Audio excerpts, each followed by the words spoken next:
What if I told you that saving money could actually be keeping you from becoming wealthy? Now, before you misunderstand me, I'm not saying you should stop saving completely. Saving is important, it gives you financial security, helps you prepare for emergencies, and protect you from unexpected expenses. But here's the problem: saving alone will rarely make you wealthy. Think about it. If you spend years putting your money into a savings account while the cost of living keeps rising, your money may actually be losing purchasing power over time. Meanwhile, people who understand wealth are using their money to buy assets, invest in businesses, and create multiple income streams. Saving protects your money, building wealth grows your money. And if your goal is to achieve financial freedom, retire comfortably, and create a better future for yourself and your family, you need to understand the difference. So in this video, we are going to explore why you need to stop thinking only about saving money and start to think about building wealth. And I will also provide you with practical ways you can put your money to work so it can grow over time. And before we get started, I kindly ask you to like this video and also hit that subscribe button. It really helps to grow this channel. So let's get started. So what is wrong with saving? Saving money is important, but saving alone is not enough to build lasting wealth. The problem is that money sitting in a savings account often grows very slowly, while inflation gradually reduces its purchasing power. Imagine if you save 10,000, and of course it feels good seeing that number in your account, but over time inflation quietly eats away its purchasing power. If inflation averages just 6% annually, what costs 10,000 or what that 10,000 can buy today, it would cost more than 16,000 in about 10 years. Your money hasn't disappeared, but it buys much less. That's why many people feel like they are doing everything right financially, but still struggle to get ahead. Their money isn't growing faster than the cost of living. That's simply what is happening. And to build real wealth, you need to move beyond simply storing money and start putting it to work through investments, businesses, property, and other assets that have the potential to generate income and increase in value over time. So now to the next section. You have stopped saving. What should you do? The answer to this question is quite simple.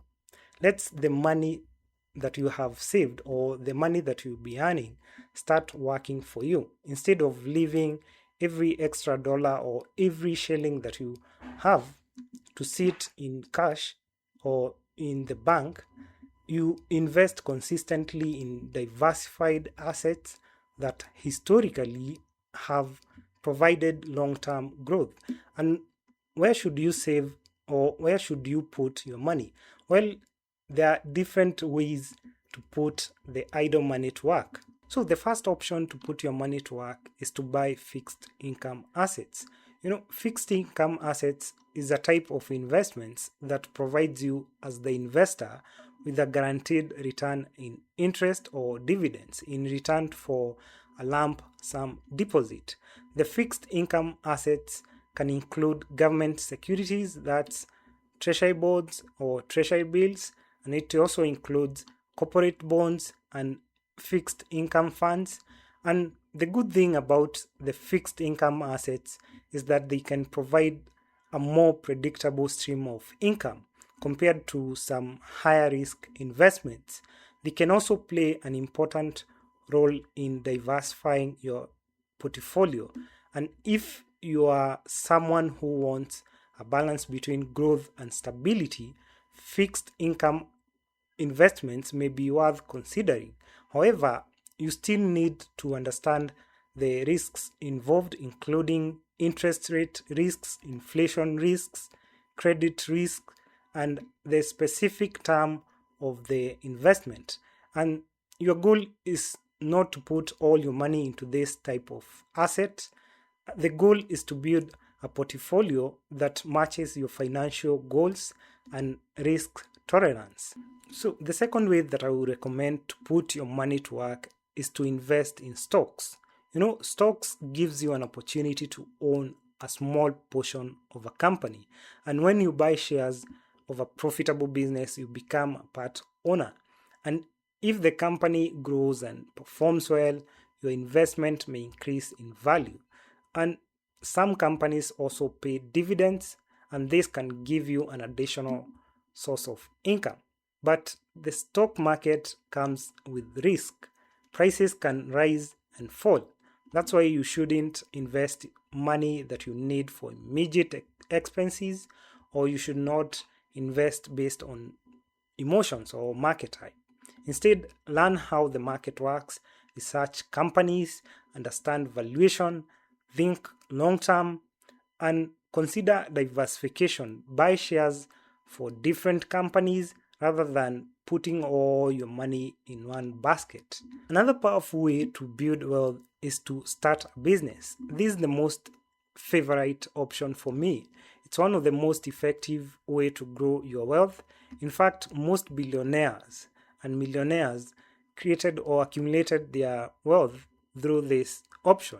They own businesses, and according to recent statistics, between 70 to 90% of world's richest person or people are entrepreneurs. And you know, when you work for someone else or when you are employed, you earn an income from your labor. But when you own a business, you have the opportunity to build an asset that can generate an income and potentially increase in value over time. This could be a small retail business, a consulting company, an online business, a farming operation, and a logistic company, or a service business. The opportunities are many. You don't necessarily need to start a massive company. You can start small, identify a problem people have, then find a way to solve it profitably. Over time, you can invest your profits, hire employees, expand your operations, and build a business that operates beyond your personal time. But remember, business come with risks. Not every business succeeds. That's why you need proper research, financial discipline, and a clear understanding of your market before investing your money. The next one is to invest in real estate. Real estate remains one of the most lucrative ways to build wealth in Kenya. If you own a rental property, you may generate passive income from tenants while potentially benefiting from long-term property appreciation. But real estate isn't automatically profitable. You need to consider the purchase price, financing cost, taxes, maintenance, vacancies, insurance, and property management. The numbers have to make sense. Don't buy property simply because someone tells you, oh, real estate always goes up. Do your research, look at the location, understand the demand, calculate the potential return, and make sure you can manage the financial obligations. A well-chosen property can become a valuable long-term asset, but a poorly chosen property can become an expensive financial burden for you. So make sure you make good financial decisions when it comes to this one. The next option is to invest in income generating land. For many people, especially here in Kenya and also in Africa, land can be an important wealth building asset. But owning land doesn't automatically make you wealthy. The real opportunity may come from owning productive land or making your land productive. Think about agricultural land that generates income through crops, livestock, forestry, or other productive activities. Don't buy land and wait for its value to increase. Instead, you can turn it into an income generating asset by venturing into farming. And when it comes to agriculture, look out for profitable ideas like fruit farming, like pot- pottery farming, like you can do things like vegetables, avocados. Always look out for products with high local demand and also high demand in international export markets. Of course, agriculture comes with its own risks, whether market prices, input costs, climate change, and management can affect profitability. That's why you need to understand the business side of agriculture, not just the ownership side. Do your research, learn from experts before venturing into this option. The next investment idea is quite interesting. It involves buying precious metals. Precious metals like gold and silver have historically been used to stores as stores of value. Some investors include gold, silver, and other precious metals in their portfolios as a way to diversify their holdings. But precious metals does not necessarily generate regular income like a profitable business, dividend paying stocks, or rental properties. They are good hedges against inflation and in preservation of wealth during uncertain times. So rather than thinking of precious metals as a complete wealth building strategy, consider how they might fit into a broader investment plan. Remember, diversification is about building a portfolio, not betting every everything on one asset. Another strategy for building wealth here in Kenya is to own high value residential property. Luxury or high value homes are in high demand in the country, and the value of these homes can sometimes appreciate significantly over time. So you can make huge profits by buying these homes and selling them at a profit. But this is a strategy that requires substantial capital and also careful research. Remember, the most expensive property isn't always the best investment. Location, demand, infrastructure, economic growth, and the ability to generate income all matter. And focus on fundamentals. Don't buy simply because a property looks impressive. Buy assets that make financial sense. So those are the options for building wealth here in Kenya. Instead of letting your money to sit in a bank, a circle, or somewhere else. But choosing the right investment is only one part of the wealth building journey. What matters just as much is how you approach the process. You don't need to invest in every asset we have discussed, and you certainly should not rush into an investment simply because someone else is making money from it. Building wealth requires patience, discipline, knowledge, and a clear strategy. So before you start putting your money to work, here are some important principles you should keep in mind. Tip number one, start small. You don't need millions to start building wealth. One of the biggest mistakes people make is waiting until they have enough money. Start with what you have. You can begin by investing small amounts, learning new skills, or starting a small business. The important thing is to start. Wealth is often built gradually through consistent decisions over many years. Tip number two, diversify your investments. Don't put all your eggs in one basket. If all your money is invested in one company, one property, or one business, you could face significant losses if something goes wrong. Diversification can help spread risk across different investments or asset classes. However, diversification does not eliminate risk. Always understand what you own and why you own it. Tip number three, use debt carefully. As an investor, you'll need to take debt at some time. Remember, debt is not always bad. The problem is unproductive debt. Borrowing money to finance unnecessary consumption can keep you trapped financially.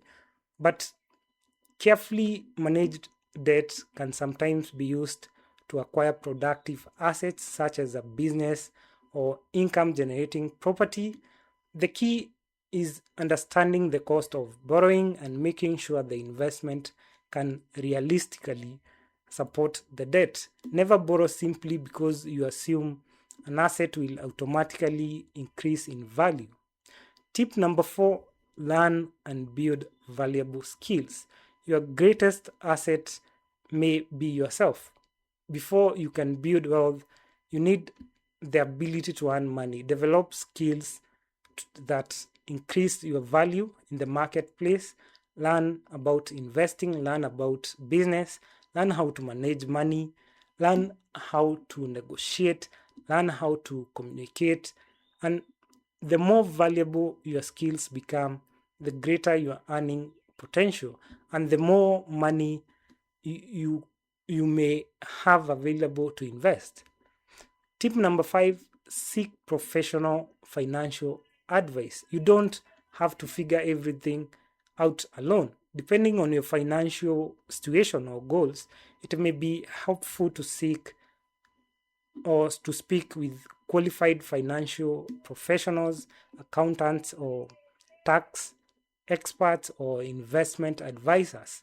Good advice can help you understand your options, manage risk, and make better decisions. But remember, you are ultimately responsible for your financial decisions. Don't invest in something simply because someone promises you quick and easy returns. Do your research, understand the risks, and if something sounds too good to be true, be extremely careful.